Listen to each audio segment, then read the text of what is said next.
হাই বন্ধুসকল, আপোনালোকক আমাৰ ইউটিউব চেনেলৰ অন্য এটা ভিডিঅ'লৈ স্বাগতম জনালোঁ। জব কাৰ্ড এপ্লাই আৰম্ভ হ'ল। আপোনালোকে যিসকলৰ জব কাৰ্ড নাই বন্ধুসকল, আপোনালোকে এপ্লাই কৰিব পাৰিব। আৰু জব কাৰ্ডত এপ্লাই কৰিবলৈ হ'লে বা জব কাৰ্ডখন এপ্লাই কৰিবলৈ হ'লে আপোনালোকক কি ডকুমেণ্টছৰ প্ৰয়োজন হ'ব ভিডিঅ'টোত সেইটোকে আলোচনা কৰিম বন্ধুসকল। আৰু আপোনালোকে নিজৰ মোবাইলৰ পৰা এপ্লাই কৰিব পাৰিব। ডকুমেণ্টছবোৰ আগতীয়াকৈ গোটাই লওক, সাজু কৰি লওক বন্ধুসকল। কি ডকুমেণ্টছ বা কি নথি পত্ৰৰ প্ৰয়োজন হ'ব আপোনালোকে ভিডিঅ'টোত গম পাব। ভিডিঅ'টো শেষলৈকে চাই থাকিব, কেনেকৈ এপ্লাই কৰিব লাগিব, কি নথি পত্ৰৰ প্ৰয়োজন হ'ব আমি সকলোখিনি ভিডিঅ'টোত আলোচনা কৰিম। ভিডিঅ'টো খালি শেষলৈকে চাই থাকিব। এনৰেগা জব কাৰ্ড পঞ্জীয়ন 2024 যোগ্যতা আৰু প্ৰয়োজনীয় নথি পত্ৰৰ সৈতে সম্পূৰ্ণ প্ৰক্ৰিয়া। ভিডিঅ'টোত গম পাব বন্ধুসকল সম্পূৰ্ণ প্ৰক্ৰিয়াখিনি, কি নথি পত্ৰৰ প্ৰয়োজন হ'ব, যোগ্যতা কি লাগিব, কেনেকৈ এপ্লাই কৰিব, ভিডিঅ'টো সকলোখিনি কথা গম পাব। দেখিছে আপোনালোকে এনৰেগা জব কাৰ্ড পঞ্জীয়ন 2024। এনৰেগা জব কাৰ্ড 2024ৰ সুবিধা। এনৰেগা কাৰ্ড থকাসকলক 100 দিনৰ কৰ্মসংস্থাপনৰ নিশ্চয়তা প্ৰদান কৰে চৰকাৰে। দেখিলে আপোনালোকে 100 দিনৰ কৰ্মসংস্থাপন দিব যিসকলে এনৰেগা জব কাৰ্ডখন বনাই লয় বা যিসকলৰ আছে। প্ৰতি বছৰে 100 দিনৰ কৰ্মসংস্থাপন আপোনাৰ স্থানীয় গ্ৰাম পঞ্চায়ত বিভাগৰ দ্বাৰা প্ৰদান কৰা হ'ব।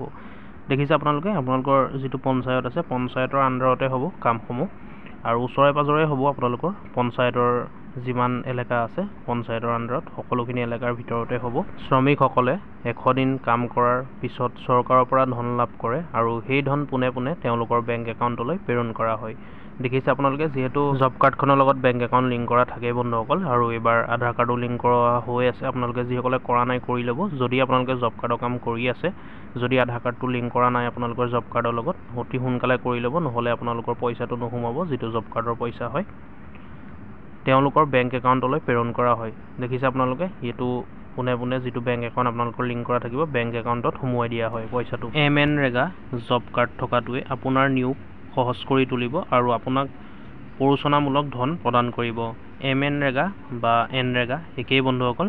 এনৰেগা জব কাৰ্ড আৰু এনৰেগা জব কাৰ্ড একেই হয়, এইটো আপোনালোক কনফিউজ নহ'ব। সীমিত সম্পদ থকা পৰিয়ালসমূহে বহুতো সুবিধাৰ দ্বাৰা উপকৃত হ'ব পাৰে।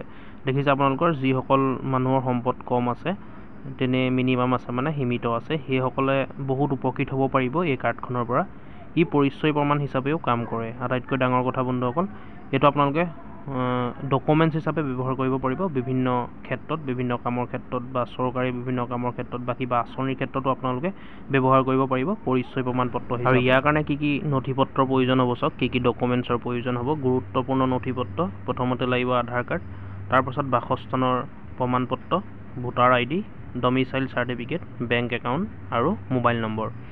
দেখিছে আপোনালোকে এইসমূহ ডকুমেণ্টছ সকলোৰে আছে নিশ্চয়। এইসমূহ ডকুমেণ্টছ আপোনালোকে ৰেডি কৰি থ'ব। ইয়াৰ পৰৱৰ্তী ভিডিঅ'ত মই আপোনালোকক A to Z apply process দেখাই দিম, কেনেকৈ আপোনালোকে এপ্লাই কৰিব পাৰিব নিজৰ মোবাইলৰ পৰাই। তাৰ কাৰণে আপোনালোকে ডকুমেণ্টছসমূহ ইয়াত 6টা ডকুমেণ্টছ আছে, এই 6টা ডকুমেণ্টছ আপোনালোকে সাজু কৰি থ'ব। বেংক একাউণ্ট এটা যিটো আধাৰ কাৰ্ড লিংক হৈ আছে সেই বেংক একাউণ্টটো আপোনালোকে সাজু কৰি থ'ব। এনৰেগা জব কাৰ্ড কি হয় চাওক। ভাৰতৰ গ্ৰাম্য অঞ্চলৰ লোকসকলক মহাত্মা গান্ধী ৰাষ্ট্ৰীয় গ্ৰাম্য নিয়োগ নিশ্চয়তা আইনৰ অধীনত ধন উপাৰ্জন কৰাত সহায় কৰে। এনৰেগা জব কাৰ্ডৰ জৰিয়তে ভাৰতৰ গ্ৰাম্য বাসিন্দাসকলক ন্যূনতম স্তৰৰ কৰ্মসংস্থাপনৰ নিশ্চয়তা প্ৰদান কৰা হয়। বঞ্চিত পটভূমিৰ লোকসকলে কাম কৰি পৰিয়াল পোহপাল দিবলৈ সক্ষম কৰাটোৱে এই কাৰ্যসূচীৰ প্ৰধান লক্ষ্য। দেখিলে আপোনালোকে এনৰেগা জব কাৰ্ডৰ মেইন লক্ষ্য কি, প্ৰধান লক্ষ্য কি, যাতে বঞ্চিত মানুহসকলে পৰিয়াল এটা পোহপাল দিবলৈ যাতে অতি সহজতে কাম কৰি পোহপাল দিব পাৰে, তাৰ কাৰণে ইয়াৰ লক্ষ্য বা ইয়াৰ উদ্দেশ্য। এনৰেগা কাৰ্যসূচীৰ অধীনত ভাৰতৰ প্ৰতিটো গ্ৰাম্য পৰিয়ালে বছৰি কমেও 100 দিন দৰমহাযুক্ত কৰ্মসংস্থাপনৰ অধিকাৰী। দেখিলে আপোনালোকে বছৰটোত 100 দিন দৰমহাযুক্ত কৰ্মসংস্থাপনৰ অধিকাৰী, মানে 100 দিন কাম পাবই বছৰটোত। এনৰেগাৰ পদক্ষেপৰ বাবে এতিয়া গ্ৰাম্য পৰিয়ালে কাম কৰি নিজক পোহপাল দিব পাৰিব। ইয়াত নিজে পোহপাল দিব পাৰিব, অৰ্থাৎ কোনো কামৰ কাৰণে হাবাথুৰি খাব নালাগে। যাৰ জব কাৰ্ডখন আছে, কম আয়ৰ পৰিয়ালৰ ব্যক্তিসকলক কাম কৰিবলৈ আৰু পৰিয়ালৰ যোগান ধৰিবলৈ সক্ষম কৰাটোৱে হৈছে এই আঁচনিৰ মূল উদ্দেশ্য। ইয়াৰ পাছত চাওক যোগ্যতাৰ মাপকাঠি, কোনসকল যোগ্য হয় এই আঁচনিখনৰ কাৰণে, অৰ্থাৎ জব কাৰ্ডৰ কাৰণে কোন যোগ্য হয়।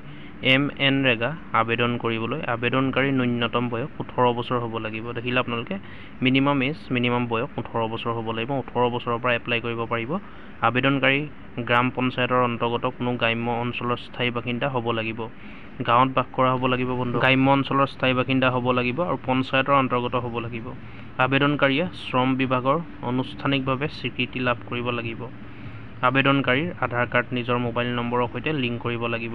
ইয়াৰ পিছত চাওক কেনেকৈ ফিল আপ কৰিব লাগিব, অৰ্থাৎ কেনেকৈ ৰেজিষ্ট্ৰেশ্যন কৰিব লাগিব, অৰ্থাৎ কেনেকৈ মানে এপ্লাই কৰিব লাগিব, কি বিচৰা হৈছে এপ্লাই কৰোঁতে, সবিশেষ তথ্য এনৰেগা জব কাৰ্ড ৰেজিষ্ট্ৰেশ্যন ফৰ্মৰ অধীনত পূৰণ কৰিব লাগিব।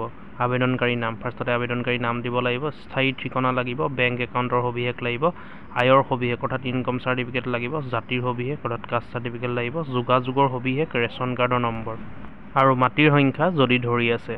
মাটিৰ সংখ্যা আপোনালোকে নিদিলেও হ'ব, মাটিটো নালাগে, নিদিলেও আপোনালোকে এপ্লাই কৰিব পাৰিব। আৰু ইয়াত যোগাযোগৰ সবিশেষ চাওক, যোগাযোগৰ এটা নম্বৰো দিয়া হৈছে, আপোনালোকে কিবা প্ৰয়োজন হ'লে ফোন কৰি সুধিব পাৰে। গতিকে গম পালে বন্ধুসকল আপোনালোকে কি নথি পত্ৰৰ প্ৰয়োজন হ'ব আৰু কি ক্ৰাইটেৰিয়া লাগিব, অৰ্থাৎ যোগ্যতা কি থাকিব লাগিব আৰু কি ডকুমেণ্টছ থাকিব লাগিব সেইটোতো গম পালে। আৰু কেনেকৈ এপ্লাই কৰিব লাগিব সেইটো মই ভিডিঅ'ৰ জৰিয়তে জনাই দিম আপোনালোকে, কেনেকৈ ক'লে আপোনালোকে বুজি নাপাব। এনৰেগা জব কাৰ্ডৰ অফিচিয়েলত গৈ পেলাই এপ্লাই কৰিব লাগিব, অফিচিয়েল ৱেবছাইটত গৈ পেলাই। আপোনালোকে তাৰ কাৰণে আমাৰ চেনেলটো খালি ছাবস্ক্ৰাইব কৰি থ'ব।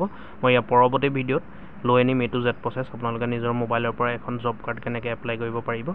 এপ্লাই প্ৰচেছখিনি মই দেখুৱাই দিম, ইয়াত এপ্লাই কৰা কথাবোৰ কৈ নিদিওঁ, কৈ দি লাভ নাই বন্ধুসকল, যিহেতু দেখুৱাই দিলে আপোনালোকৰ সুবিধা হ'ব। তাৰ কাৰণে খালি চেনেলটো ছাবস্ক্ৰাইব কৰি ল'ব। আৰু বেছি দেখুৱাই থাকিলে বা বেছি কৈ থাকিলে ভিডিঅ'টো দীঘলীয়া হৈ যাব বন্ধুসকল, তাৰ কাৰণে মই ভিডিঅ'ৰ জৰিয়তে আপোনালোকক সকলোখিনি প্ৰচেছ দেখাই দিম।